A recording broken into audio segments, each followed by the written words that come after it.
The Scholastic Ball Report is sponsored by UK Sports Medicine and brought to you by Central Bank, Crown Trophy, Farmers Bank and Capital Trust, Kentucky Utilities, Panel Swim Shop, P-Rats, PrepSpin.com, Rafferty's, Roberts Insurance, Sutherland Chevrolet, and by Whitaker Bank.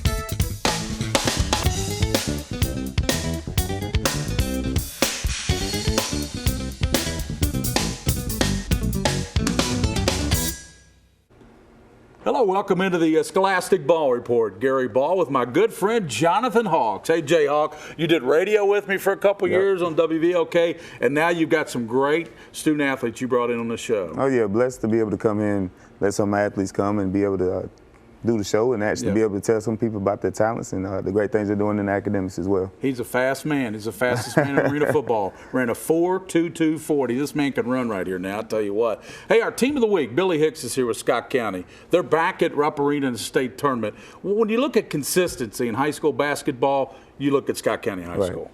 I mean, just unbelievable. Well, Coach Hicks does a great job with his program. I mean, ever since I've been in Kentucky, that's all I've heard about is Scott County and how good the basketball programs are. And so I think it's a good – I mean, it's going to be a good tournament. They've got Pulaski County. That'll be next week at Rupp Arena. Also, we got a feature from WYMT. Billy Hicks used to coach down the mountains. It's talking about the great mountain schools that have made it back to the state tournament this year. It should be a great feature from Josh McKinney there at WYMT. Oh, yeah. I mean, I'm looking forward, honestly, just to see the tournament. I'll be there on, I think, Wednesday. So I'll be there. I got some tickets if you want some tickets. Yeah, give me some good seats. I got some tickets for you, Jay. Hey, let's talk about your scholars. I look at Waveney, 4.0. Right. Langston, great GPA. All right. And how about Alex with a 3.7? You got some great athletes there at Tates Creek. Well, again, I mean, just blessed. I mean, very, very happy for these young. I mean, just Waveney. Just found out that she's the #1 junior in the class right now. So that's a big honor. #1 in her class. We'll talk about that. Also, we got another great Sutherland Chevrolet drive of the week as we head down 27 to Sutherland Chevrolet and Cheyenne DeRaymond. Hey, you know a little bit about her. Cheyenne's in the house. Oh, yeah. She's going to talk to us from UK. All that coming up on the show. We got a great show for you. Also, we got the best highlights in the state of Kentucky with Brian and Lee Kay. These highlights are from the girls' Sweet 16 up at BB&T Arena, the home of the Northern Kentucky University Norse, who have qualified for the NCAA. These highlights brought to you by P-Rats. A trio of Central Kentucky teams participating in the girls' Sweet 16 this weekend. Two of the teams faced off against one another today in the quarterfinals. 12th region facing the 10th region. We got Mercer County against Clark County. This was a good one. Just before half, Tyra Flowers scores the bucket for Clark County to give the Cardinals the 1-point lead at the half. Third quarter, off the kickout, Kennedy Igo buries a three-pointer. She finished with 18 points. Clark County was up by 4. Move ahead to the fourth quarter now. Mercer County's Emma Souter drives in and scores. She's also fouled, ties the game at 43. Then late in the game, Mercer County up by 2. Sagan Robbins gets to the hoop and scores. She had a game-high 26 for Robbins as Mercer County defeats Clark County 58-47 to advance to play Murray in the semifinals.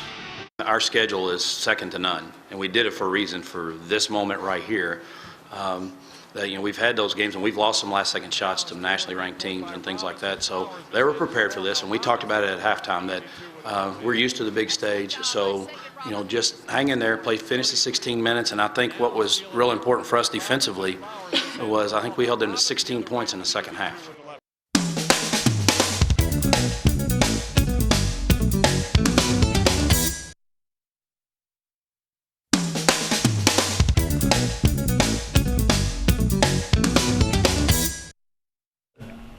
Welcome back into our team of the week. Gary Ball, my intern Elizabeth Lyons out of Boyle County. And we want to thank Bob Roberts Insurance. They're out in Richmond, Kentucky. They've been sponsoring the show now for many years. And Bob Roberts, they insure about 3/4 of this great state of Kentucky. Billy Hicks is with us, Scott County Cardinals. Okay. Coach, you're back at Rupp Arena. I know you wanted really bad, because I could just tell from talking to you, to take this team back, this particular team to Rupp Arena. 2 reasons, Gary. One is it's such a great group of kids. Yeah. And to see them be able to go to Rupp Arena and reap the rewards of the hard work they've did and have a chance to compete for a state championship. Right. Gosh, I'm so proud of them, so honored to be with them and a part of them. And also, in the back of my mind, it's just been looming all year, the 100th year of the state tournament. Exactly. And gosh, you know, in the back of your mind, you think, gosh, I want to play in it this year. And it's very selfish to think like that because I'm sure every coach is thinking they want to play in that thing. But, you know, it is an honor to be playing in the 100th state tournament, state tournament. So a lot of reasons, both reasons are really couldn't be happier. Coach, these two young men, they're the epitome of Scott County basketball for sure.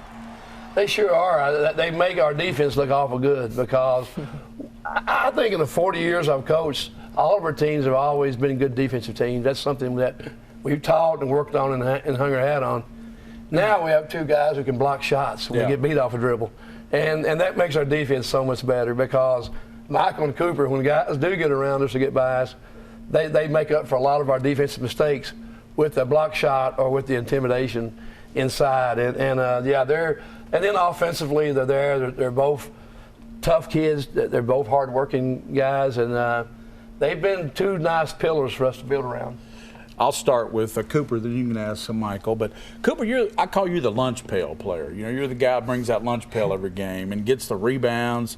You and Cooper, Rob, also play football, so that's toughens you up, obviously. How much does that help you on your approach on the floor in basketball? Toughness, definitely the toughness part. With football, I mean, you can't play soft, and then in basketball, being tough helps you tremendously, especially down low. Yeah, and Catholic found that out right off the bat. I mean, you know, it was some real physical play going on there in that game early on. You know, Gary, too. I'm glad you mentioned that because I watched that tape. I went back and looked at that tape over and over and over and over, and you just can't know. I think when Whitman got his eye cut, when Scott blocked Michael's shot, Michael came down, and Whitman was up under him, and he just glanced his eye. Right. When Johnson got his mouth cut, I looked at that 100 times, and I could not tell when he got his mouth cut. I couldn't tell either. We looked at the replay on TV, and we couldn't tell. I couldn't tell. I just couldn't tell what happened. I really couldn't. So, Michael, how much did the loss last year in finals motivate this team? You know, losing in region last year, we thought we could do something special being, you know, young. You know, I was a freshman last year. We only had one senior. So, I mean, we were trying to accomplish something special last year. But I think, you know, losing humbled us a lot because, you know, we beat a lot of teams throughout the year, a lot of good teams. And we made it pretty far for being young. And that sort of, you know, put a fire in us for this year, you know, coming back a year older, just a year better, a lot of hard work we put into it. It was big for us, you know, to make it back to where we were last year and to beat the team that we had to lose to. And Michael Marino, there's a sophomore, Cooper Watts, a senior. So really, a lot of your guys are back next year is what I'm saying. You lose Mr. Watts and his rebounding and everything, but Michael's back and Cooper Rob's back and I believe Bryce Long's back. So I believe Fluker's back, right? The little kid that comes off the bench. You got some really good players coming back next year. We really do, Gary. We're basically a young team, but we've got a lot of experience. Yeah. Like I said, all these guys played a lot last year. They came along at the right time because normally at Scott County, if you're a freshman or sophomore, you're playing behind some really, really good juniors and seniors. Right. I think Casey Alsop played started 1 year for us, made first team All-State, and got a scholarship at Georgetown College. It's hard to do that, but these guys came along. The program was sort of there wasn't that many good top-notch players ahead of them, so they came along at the right time to get early playing time. Well, I like the way they handle themselves. That's a credit to them and you, Coach. The way they handle themselves is impressive. You know, the way they carry themselves out there on the floor and everything. They're very good sportsmen out there. So I appreciate y'all coming in and look forward to seeing you at Rupp Arena next week. Thank you very much, Gary. I hope we can hang them out a while there. That's the Scott County Cardinals, and they will be playing Pulaski County next Wednesday night. Now we're going to this feature from WYMT on the Great Mountain teams headed to the state tournament. The Knott Central Lady Patriots are in the Sweet 16 tournament for the first time since 2005, and they're taking on the Henderson County Lady Colonels. The Patriots are riding an 18-game winning streak and did so very quietly. We've won 18 in a row. We were the quietest team in the mountains. I keep hearing about these other teams and winning 24 in a row, winning 17 in a row, winning 13 in a row, and quietly we've knocked off 18. And the Patriots found their groove during that streak. We've worked so hard. This team has put so much dedication to go. It's our year, it's our time. I've said that every day. They averaged over 66 points a game and allowed only about 43 points per game over this 18-game winning streak. The highest allowed was 72 to Perry Central in the region tournament. Henderson County and Knott Central have similar records, the Colonels sitting at 27-5, and the Patriots with a 28-6 record. Jada Higgins and Kristen Waugh are averaging about 11 points per game among the starters. No matter the outcome of this game, the girls are just happy to be representing Knott Central and Eastern Kentucky in the Sweet 16. That means a lot. It means a lot to us and the coaches and all the fans. We'll make them proud. We'll make them as proud as we can. Extremely, it's first time and everything, but being here and everything, just ready, me and my team. Carly Bell, WYMT Mountain Sports.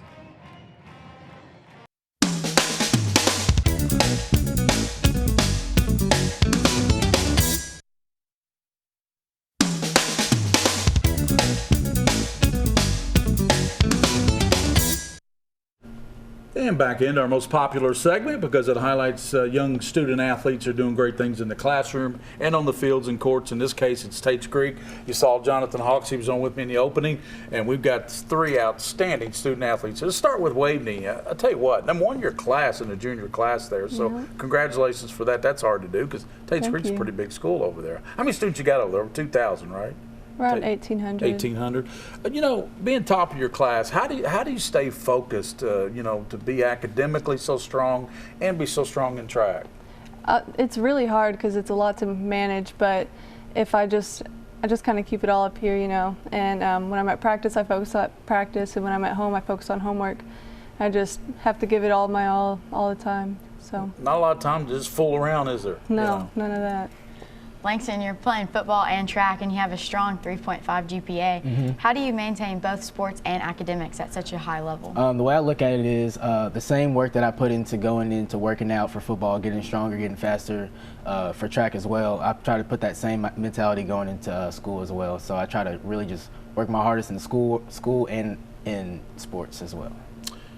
Alex, welcome to the show. Thank you. You not only run distances, you're ranked number 2 in the nation in the 2-mile with a 3.7 grade point average. So that's pretty remarkable. I think you're going to run in New York City pretty soon coming up. Yeah. Wow. What do you like to think about when you're out there in those long distance runs? What do you like to think about? Honestly, running, especially long distances, you have to have mental focus. It's easy to wander off, and when you wander off, that's typically, especially when you're racing, it's when you fall off from running the race that you're supposed to do. So it's all about staying intact and remembering what's really important in the moment. Right.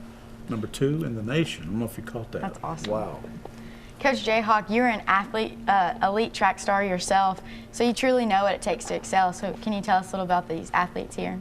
Oh, I mean, all 3 of them have special gifts. I mean, I learn a lot from them as well. Just being a coach, I sit back, I admire Alex for his passion. And Waveney, she's driven. You know, she's a competitor, whether it be in track or in academics, she's a competitor. And with Langston, I mean, he's just grown as a young man, just putting a lot more focus on himself and really putting his team first, you know. And so it's been a blessing to watch all 3 of them grow.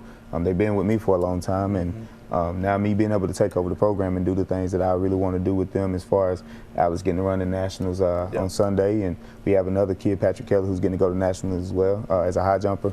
I'm excited for the future of all 3 of those kids. And knowing you as long as I've known you, Coach Hawks, they've got a great role model in you. You do a great job. Well, I appreciate it. You're a super guy, and they know that. These young kids are smart. They're smart. Oh, yeah, I appreciate Obviously, they're really smart. That's why they're on the show. And, you know, speaking of that, you're going to Louisville. Yes, sir. And I believe UK, is that correct? Yes. What will you study? What will you pursue there academically, you think? I mean, have you thought about that? Well, I know for me, I'm going to go into Louisville majoring in management and then minoring in music, because if anybody follows me on any of my social media, they know I love music. Always playing the piano and making different instrumentals and stuff like that. But I really want to go into music production in the future, and that's what I really want to do. The next Jay-Z, huh? Right here, man. Hey, remember us when, will you? Yes, sir. And how about you, Al? I will be majoring in biochemistry and minoring in biomedical engineering. Hopefully after undergrad, I'll go into osteopathic medicine, so I'll have to go through another 4 years of medical school. Right. So be a doctor, right? Excellent. So Waveney, you're only a junior, but have you thought about what major you'd like to do? I'm not certain, but I think I'd like to major in engineering, but then go into medical school once I finish that. So I really just want to be in the medical field. Well, we got a couple doctors here, the future Jay-Z and the fastest man in arena football. This is probably one of the most impressive ball reports we've ever had, guys. And I'm being serious, okay? And Coach, if you would, you can present that to all three of these great student athletes. We'll get a plaque from Crown Trophy with your name and school on it. Congratulations. Keep up the great work there in track and academically. Thanks, Jayhawk. Always great to see you. No problem. I appreciate you. That's the Tates Creek Commodores, outstanding student athletes, some of the best in this country. Now we're going to this Sutherland Chevrolet Drive of the Week as we head down Route 27 to Nicholasville. Time now for the Sutherland Chevrolet Drive of the Week. Franklin County facing Simon Kenton in the quarterfinal round of the Girls Sweet 16.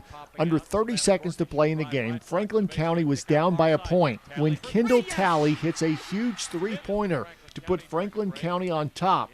Talley finished with a team-high 16 points.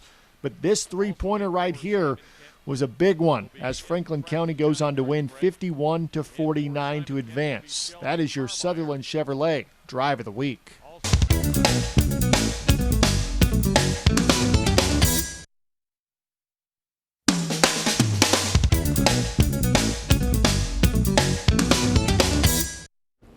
Welcome back in our UK Sports Medicine Orthopedic Surgery segment. Gary Ball with my intern Joseph Hurd out of Lafayette. And boy, first time on the show, but great to have you, Cheyenne Thank DeRaymond. you very much. You're going to give us some great information, and we appreciate you giving us your time this week. Of course. As an athletic trainer, how much do you deal with the eye and eye injuries? Thankfully, eye and eye injuries are not something we deal with very often. The eye in general, all athletes must go through a pre-physical exam before they play. So that's when we'll deal with the eye. We'll have them do the Snellen eye chart, which is, you know, you stand back, cover one eye, read the line. And that's really important. And also history, just so all the athletic trainers and the coaches know if they need glasses or whatever we might need to carry in our packs with us. What's the role of the trainer if an athlete sustains an eye injury? If an athlete sustains an eye injury, the most important thing, which is kind of self-explanatory, but you have to say you never take anything out of the eye or try to pull it out yourself. The most important thing for most injuries, it would be to cover the injured eye and then also the uninjured eye, because if the uninjured eye is open, it'll start to move and that eye will move as well. So it's always to just put eye patches on both eyes and then refer them as soon as possible. And I've noticed too, when I've watched games, if an athlete loses a contact lens, you're probably like getting some saline, make sure it's clean before you get that back in there, right? Yeah, a lot of athletes, and I work with middle school, so a lot of them have glasses, so that's another problem. I always have to be ready to fix glasses or anything along those lines. That's right. And you've got the walk-in clinic there too at the beautiful facility there on Harrodsburg Road. That is an awesome facility there that UK Sports Medicine has. I believe there's a city barbecue right out there, so you can go get worked on and then have lunch or whatever. Yes. But great stuff, and you're doing a great job there. You know, Rob Ullery, Sherry, all the folks there. We really enjoy what UK Sports Medicine's done for this show the last 14, 15 years. Thank you, Cheyenne. Thank you. That's Cheyenne DeRowland. Thanks to her for coming in. Now we're going to these final highlights. It's Girls State Tournament Sweet 16 action brought to you by Prep Spin. William Warfield, he's doing the streaming for all the KHSAA basketball events. Franklin County facing Simon Kenton in the quarterfinals. Now, Franklin County lost to the Lady Pioneers by 25 earlier in the year. Fourth quarter, Princess Stewart gets the runner in the lane to fall, ties the score at 38. Under 4 minutes to play in the game, 44-42, Franklin County on top. Bailey Harney hits a three-pointer for Simon Kenton to put her team on top, 45-44. Under 30 seconds to play, Franklin County down by a point. Kendall Talley hits a huge three-pointer to put Franklin County on top. Talley a team-high 16 points, and Franklin County wins 51-49 to advance to the semifinals. We shared the ball. We had several people make big plays at big times, and more than anything else, I thought our 1-3-1 trap bothered them, got us some points off turnovers.